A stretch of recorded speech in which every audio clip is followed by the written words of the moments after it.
자연에 있는 모든 생명체들을 보면 똑같지가 않습니다.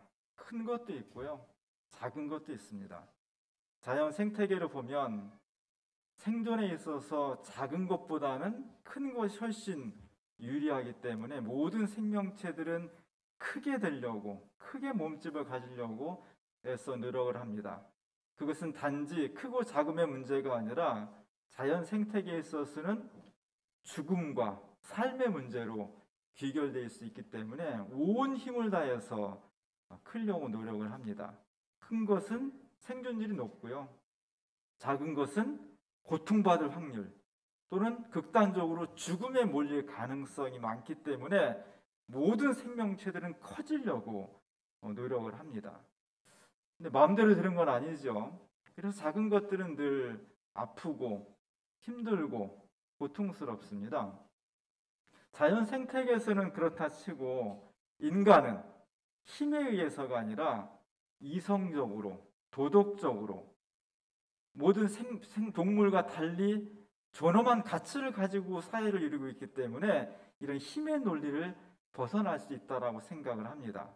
그러나 엄밀히 따지면 인간 사회도 동물의 사회나 식물의 사회, 모든 생존의 법칙에서 그리 멀지 않다는 것입니다. 특별히 온 세계가 지금 살아가고 있는 자본주의 세계 안에서는 아주 치열한 생존 경쟁이 이루어지고 있고요.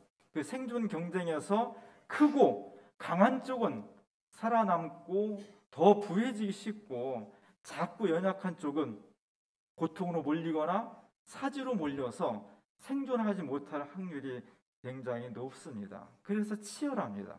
그렇게 따지면 인간이 동물과 다르다고는 하지만 본질적인 면에서는 크게 다르지 않다고 하는 것이 많은 사람들의 공통적인 느낌입니다.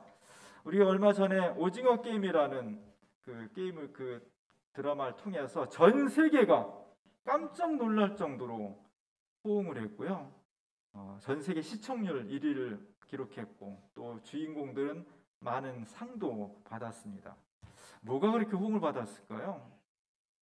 철저하게 생존을 위해서, 자신의 승리를 위해서 치열하게 투쟁할 수밖에 없는 오늘의 현실을 아주 드라마틱하게 그려내서 많은 사람들이 맞아, 저게 드라마일 뿐만 아니라 우리 실제 삶의 모습과 크게 다르지 않아, 정말 맞아, 이렇게 공감을 불러일으켰기 때문에 많은 사람들이 호응을 한 거겠죠. 크고 작다는 것은 단지 덩치나 힘뿐만이 아니라 체력뿐만 아니라 지식, 정보화, 오늘날 지식 정보화 사회에서 많이 아는 것이 힘이고요, 정보를 많이 빨리 습득하는 것이 힘이 될 수 있습니다. 오늘날 사회에서는 외모도 중요해. 멋지고 잘생기고 예쁘고 이런 사람들이 힘을 갖게 돼 있고요, 특별히 돈을 많이 가지고 있는 사람이 힘을 갖게 돼 있고, 좋은 배경, 좋은 가문, 좋은 관계, 이런 것을 갖고 있는 것이 힘을 갖게 돼 있습니다. 작고 힘없고 아는 게 별로 없고 배경이 별로 없고 가난하고 이런 사람들은 작은 삶을 살 수밖에 없는 거예요. 이것이 슬픔입니다. 이것을 어떻게 극복할 것인지가 모든 인류가 가지고 있는 과제고, 특별히 기독교회가 이것을 어떻게 극복할지 고민을 해야 돼요. 70년대, 80년대 수많은 사람들에게 충격을 주었던 소설이 난자니가 쏘아올린 작은 공이라는 소설이에요. 이런 작은 사람들, 사회의 매몰찬 경쟁에서 내몰릴 수밖에 없는 작은 사람들을 이 조세이라는 작가가 난장이라고 표상을 했고, 이 사람이 어떻게 고통스럽게, 어떻게 자신의 삶을 포기할 수밖에 없는 구조인지를 우리 사회에 제기를 했습니다. 그래서 많은 사람들이 저것을 보고서 우리 사회의 모순점을 어떻게 극복할 것인지를 고민을 하게 되었습니다. 작은 것들은 슬픈 거예요. 작은 것들은 위험합니다. 오늘 베들레헴이 그 작은 것의 한 표상이에요. 우스운 이야기로 다이어트하는 사람이 내 배 둘레에 햄을 빼야 된다고 이렇게 말도 하지만, 이 베들레헴이란 말은 우리들 속에서 작은 것을 가장 상징하는 말이에요. 베들레헴 원래 베스는 집이라는 뜻입니다. 그래서 베델 그러면 하나님의 집이에요. 레헴은 떡이에요. 그래서 베들레헴은 우리말로 하면 떡집이 돼요. 떡집, 떡가게. 저희가 80년, 81년도에 한신대학교가 수유리에서 한국신학대학으로 있다가 80년 5.18 광주항쟁이 있고 신군부가 정권을 무력으로 찬탈한 것에 대해서 학교 전체가 들고 나와서 데모를 했어요. 그러다 보니까 전두환 정권이 너무 미워해가지고 한신대에 있는 수유리에 있는 한국신학대학을 지방으로 내쫓았습니다. 쫓겨내려왔어요. 그래서 82학번이 제가 82학번인데 신학과로 못 들어오고 철학 A과로 들어왔어요. 그래서 수원과 오산 사이에 병점이라는 곳에 산등성에 자리를 잡았습니다. 지금은 40년이 지나가지고 학교가 되게 커졌어요. 저 들어갔을 때는 진짜 건물 딱 2개, 이게 대학교인가 고등학교도 못한 그런 시설에서 공부를 했었습니다. 그래서 많은 피해를 입었어요. 학생들과 교수들이 너무 많이 불편했고요. 또 사람들이 이 학교가 계속 지속될 수 있을까? 진짜 여기서 학문의 전당이 될 수 있을까? 이런 불안감이 있었어요. 많은 피해를 입었습니다. 그래서 지금 진실과 화해위원회에서 이 문제를 지금 조사를 하고 있습니다. 그때 학생들이 너무 힘들어하니까 지금으로 말하면 총장님인데 정대희 목사님이라는 그 총장이 할아버지인데 머리 허연 할아버지가 우리를 만나면 맨날 하는 얘기가 우리는 작지만 베들레헴 타운 계획이라고. 베들레헴이 뭐예요? 떡집이잖아요. 병점이 떡집이라는 뜻이거든요. 병, 떡병자에다가 가게 할 때 점자. 여기가 바로 병점인데 떡집이다. 베들레헴이 아주 작은 것이었지만 하나님께서 역사하시니까 정말 중요한 곳으로 변한 것처럼 우리 학교는 작지만 힘들지만 새로운 역사를 창조할 것이라는 것을 굉장히 많이 강조를 했습니다. 우리가 지난주에 2주간에 걸쳐서 성탄절을 맞이해서 예수님의 고향에 평화를 심는 캠페인을 동참을 했습니다. 저희 처음부터 해서 지금 3년차 하고 있는데 YMCA가 중심이 돼서 여러 기독교 기관들이 함께 하고 있습니다. 헤브론 지역에다가, 헤브론 지역은 예루살렘의 남쪽에 있어요. 그 헤브론 지역이 예루살렘의 그 예수님의 고향인 베들레헴하고 멀지 않습니다. 지금은 다 팔레스타인 지역인데 거기에 많은 사람들이 이스라엘로부터 고난을 당해서 먹고 살 길이 없는 거예요. 그래서 거기다 올리브 나무를 심으면 유럽이나 이스라엘 중동 지역은 올리브 나무가 모든 걸 해결해 주는 거예요. 먹이도 되고 기름도 짜고 의약품도 되고 그것으로서 살아갈 수 있는 방편이 되기 때문에 우리가 함께 동참을 하고 있습니다. 우리가 심는 나무 한 그루가 팔레스타인의 평화를 심는다는 그런 마음을 가지고 열심히 동참을 했는데 여러분들이 적극적으로 해주셨어요. 그래서 104명이 신청을 해서 149그루의 나무를 심어서 우리가 420만 원을 보내줘서 굉장히 큰 역할을 했습니다. 예루살렘은 거대한 곳이에요. 몸집이 큰 곳이에요. 권력의 중심이고요. 군사력의 중심이고 문화와 자본의 중심이고 모든 힘이 다 예루살렘에 집결되어 있습니다. 거기에 비하면 베들레헴은 아주 작은 곳이에요. 비교할 수 없는 권력도 없고 사람도 없고 돈도 없고 문화의 중심지도 아니고 우리를 치면은 아주 멋진 사람이 외모도 멋있고 똑똑하고 돈도 많고 집안도 좋고 거기다가 성품도 좋아 뭐 이런 사람인 거죠. 힘이 있는 거예요. 거기에 비하면 베들레헴은 너무 작고 초라하고 힘든 거예요. 이 둘을 경쟁시키면 도저히 이길 수 없는 세계 역사를 누가 주도할 것이냐? 당연히 예루살렘이 주도할 수밖에 없는 겁니다. 사회를 누가 주도할 것이냐? 힘있고 크고 강대한 사람이 주도할 수밖에 없는 겁니다. 기독교는 뭐냐? 이걸 뒤집는 거예요. 세계 역사는 그렇게 가지만 하나님은 그렇지 않다는 것을 보여주는 것이 기독교의 모습입니다.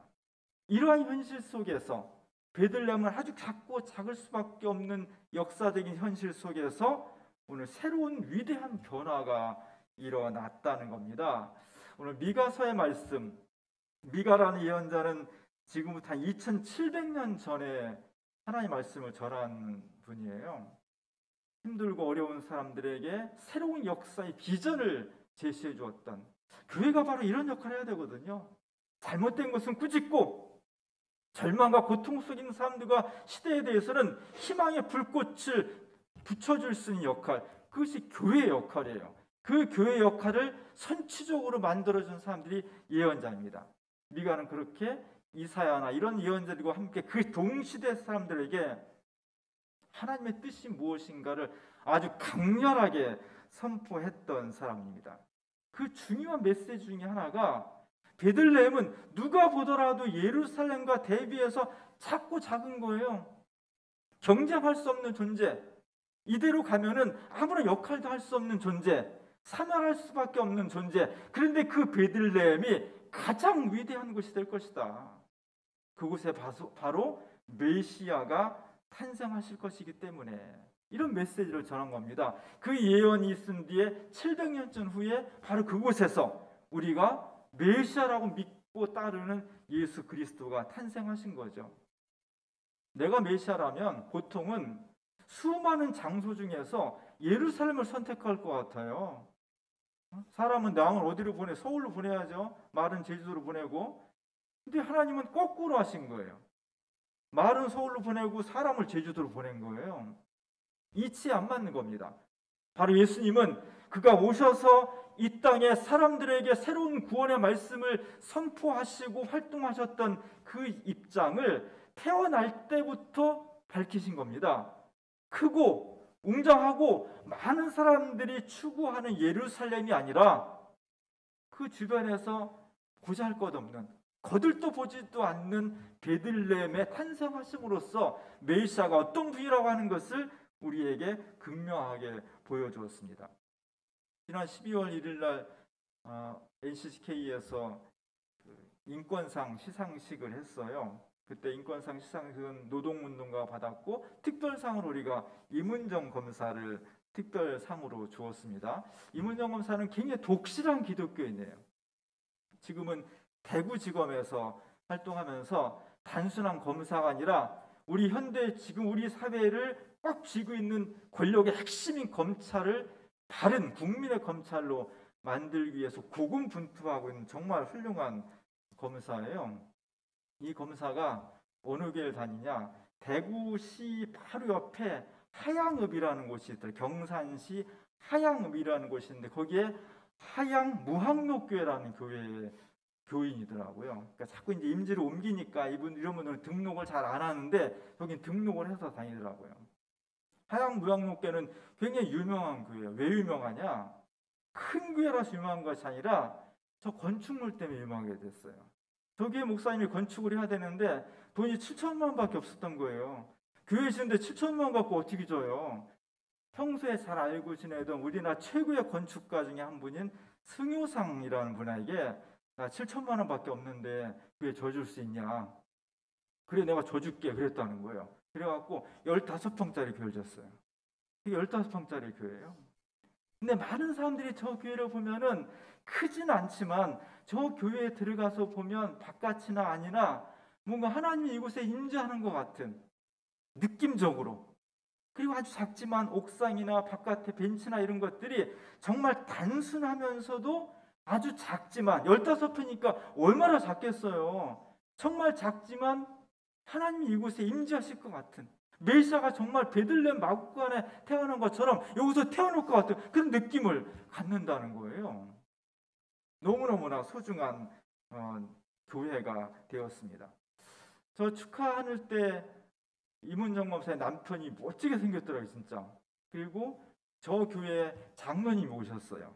여성 장로님이에요. 저는 같이 밥을 먹게 됐는데 자기를 소개하더라고요. 저는 이문정 검사가 다니고 있는 하양무학로교회 장로입니다. 그래서 명함을 주는데 명함에 다방 물볕 이렇게 되어 있어요.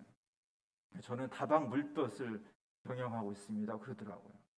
물볕은 하양의 우리말에 하는 물이고 양은 햇빛이니까 하양. 근데 이제 다방을 한다는 거죠.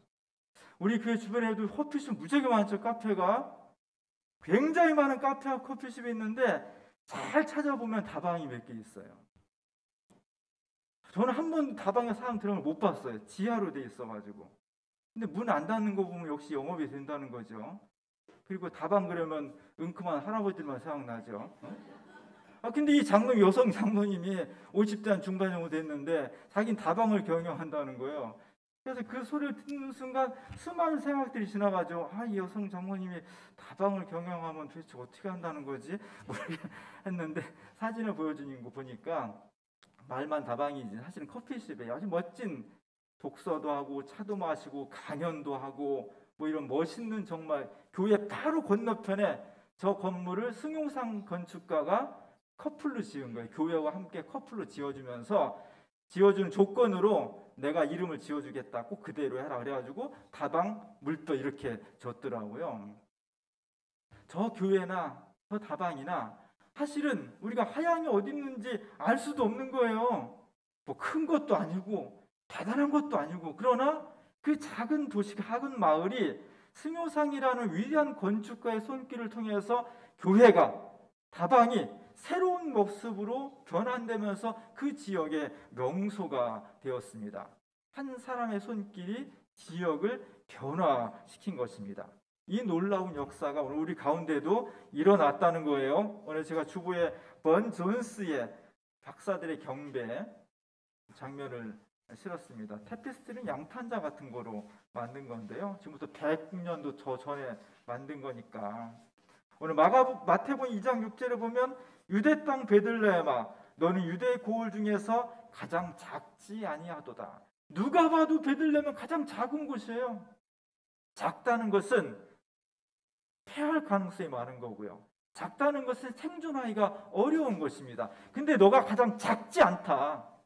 내가 가장 위대할 수 있다. 이 예언을 지금 해주고 있는 겁니다. 오늘 주보에 있는 이 그림에 3명의 박사가 나옵니다. 박사는 별을 보고 점치는 사람일 수도 있고요.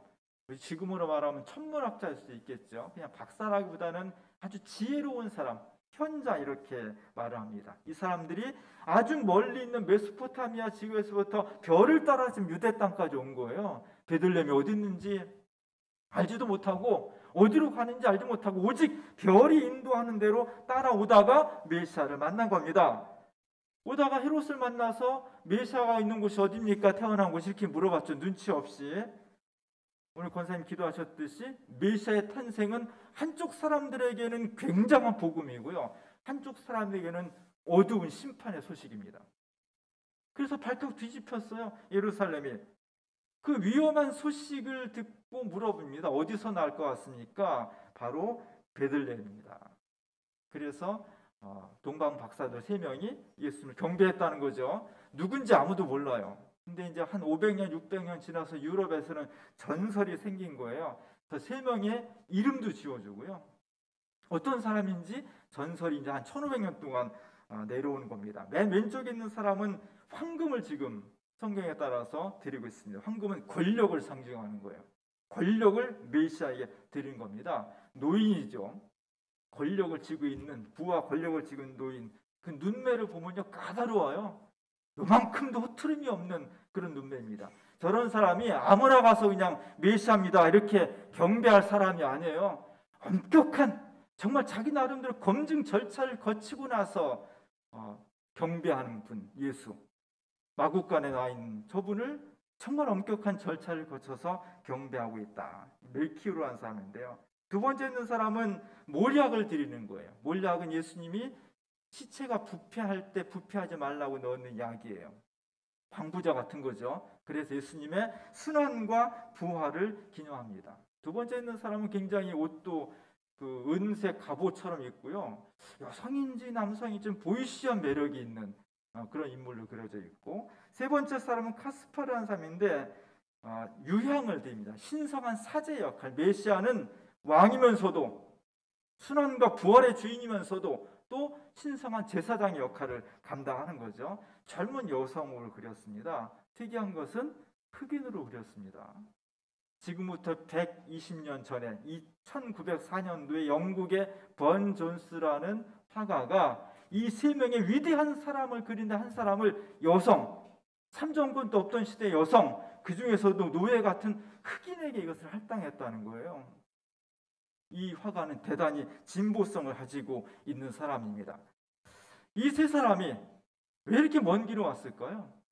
지금으로 치면은 비행기로 가도 몇 시간을 타고 와야 될 길이에요. 거기를 낙타를 타고 걸어서 온다는 것은 대단한 겁니다. 알지도 못하고 뭐가 있는지 모르는데 온 첫 번 가장 중요한 이유는 메시아 때문에 온 거예요.